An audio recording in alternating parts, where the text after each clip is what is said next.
So, what happens when the person you trust most in the world completely shatters that trust? Well, the fallout is so much more than just heartbreak. It's a really deep, disorienting kind of wound.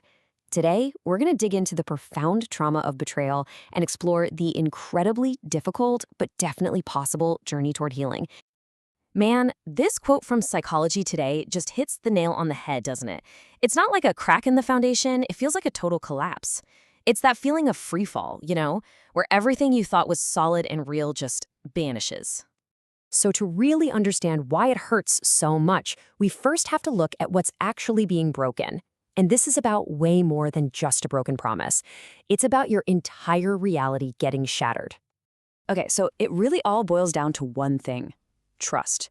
Trust is what lets us feel safe and secure with someone. So when that gets broken, all that assurance is just gone, replaced by anxiety, fear, and this constant stress. Your safe harbor has suddenly become the eye of the storm. And look, betrayal isn't just one thing. It comes in a lot of different forms, from sexual or emotional affairs to stuff people don't talk about as much, like financial infidelity, hiding huge debts or secret spending habits. But the one thing that ties all of these together, it's the deception, the lying. That's what does the deepest damage. That first hit, it's just completely overwhelming.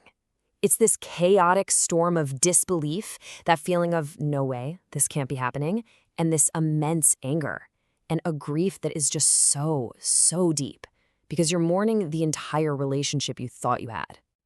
But here's the thing, this is way more than just emotional pain. We really need to call it what it is. Clinical research actually recognizes the impact of betrayal as a genuine form of trauma. I mean, look at this. These clinical observations make a direct, and I mean critical, link to PTSD. The obsessive thoughts, the flashbacks, being in a constant state of high alert, these aren't just signs of being really upset. They're recognized symptoms of a traumatic response. It's like your brain is reacting as if it just survived a life-threatening event, because in a way, it has. Okay, this distinction is so important because it shows why this kind of betrayal is so uniquely damaging. Researchers separate low betrayal trauma, like say from a car accident, from high betrayal trauma. And high betrayal trauma is when the person who hurts you is the very person you depend on for safety. It's this devastating double wound. You have the traumatic event itself, and at the exact same time, you lose your safe person. And this isn't just a theory, okay? It has real, measurable consequences. Studies show that high betrayal trauma is a major predictor of depression, anxiety, dissociation, that's that feeling of being disconnected from reality, and even physical illness. Your mind and your body are absolutely linked. All right, so to really get a handle on the trauma, we also have to understand the deception that's fueling the whole thing. So let's take a look at the psychology behind all the lies and manipulation. This quote just nails it. For the person who's being deceptive, lying can become this really twisted form of self-preservation.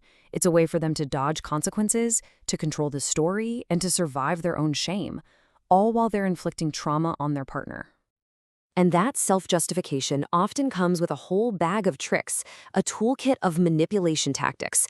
These are psychological games designed to confuse you, deflect blame, and keep control over the story, and over you.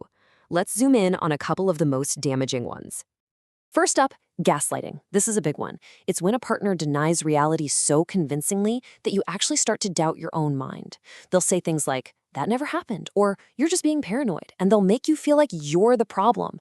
The effect is so insidious, it just eats away at your sense of self until you question the one thing you should be able to rely on, your own perception.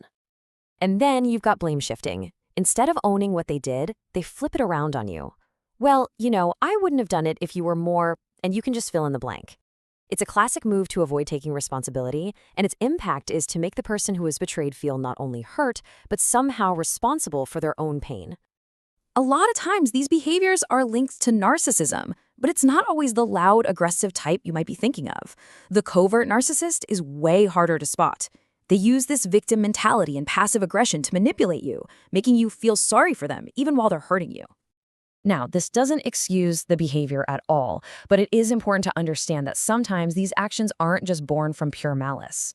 Often, they actually come from these deep, unconscious fears about attachment, a fear of getting too close, or a desperate fear of being abandoned, which, ironically, leads them to destroy the very connection they want.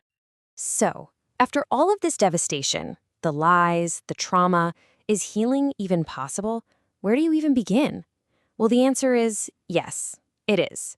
But the path is demanding, and it all starts with one single, non-negotiable rule.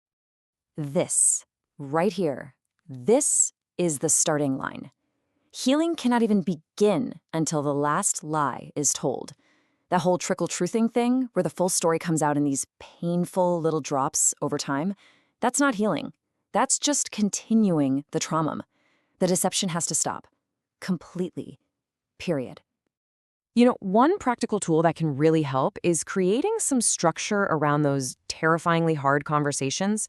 Something like a commitment contract can actually set ground rules for how you communicate, making sure the goal is understanding and accountability, not just another huge fight. And let's be clear, the heavy lifting of rebuilding safety, that falls on the partner who broke it.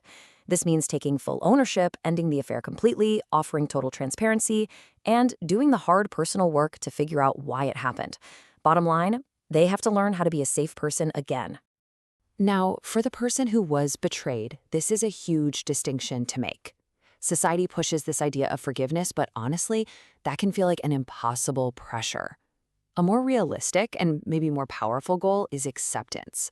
Really acknowledging the full reality of what happened and integrating it into your story without letting it define your future forever. And ultimately, healing is also a solo journey.